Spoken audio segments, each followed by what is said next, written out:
नमस्कार प्रणाम, हमें राघवेंद्र स्वागत बा आप सबके इन खबर के भोजपुरी चैनल पे। सहारनपुर के गैंगस्टर खनन माफिया और पूर्व एमएलसी हाजी इकबाल उर्फ बाला का गोमती नगर स्थित 7 करोड़ रुपया का आलीशान बंगला पुलिस द्वारा जब्त कर लियल गईल। पुलिस की कार्रवाई गैंगस्टर एक्ट की धारा 14(1) के तहत कैले बाटे। मंगलवार दोपहर करीब 2 बजे सहारनपुर व गोमती नगर पुलिस का संयुक्त टीम द्वारा ई कार्रवाई कैल गई। हाजी इकबाल लंबा समय से फरार चल रहल बाटे। ऊपर 1 लाख रुपया के इनाम घोषित बाटे। ओकरे खिलाफ 45 से अधिक मुकदमा दर्ज बाटे। सहारनपुर के एसएसपी डॉक्टर विपिन टाणा के मुताबिक हाजी इकबाल का करोड़ों रुपए का संपत्ति लखनऊ, नोएडा और सहारनपुर में बा।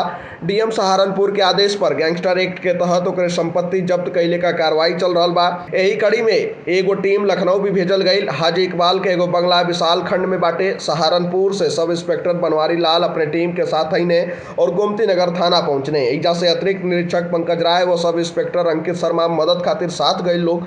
संयुक्त टीम द्वारा हाजी इकबाल के बंगला पर मुनादी करावल गई के बाद नोटिस चस्पा कर दिया गई। सहारनपुर पुलिस के मुताबिक पूर्व एमएलसी व गैंगस्टर हाजी इकबाल का सहारनपुर, नोएडा व लखनऊ में 506 करोड़ रुपया का संपत्ति का ब्यौरा जुटा लियल गई बाटे।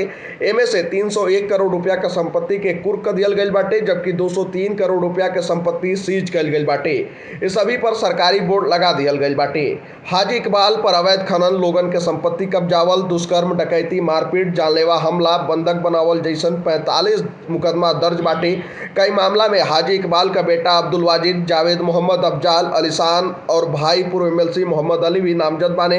हाजी इकबाल के 4 पुत्र और भाई फिलहाल जेल में बंद बाना। फिलहाल जानकारी में इतना ही। देश दुनिया से जुड़ल तमाम खबर देखे खातिर आप सब जुड़ल रही खबर भोजपुरी के साथ। तब तक खातिर नमस्कार।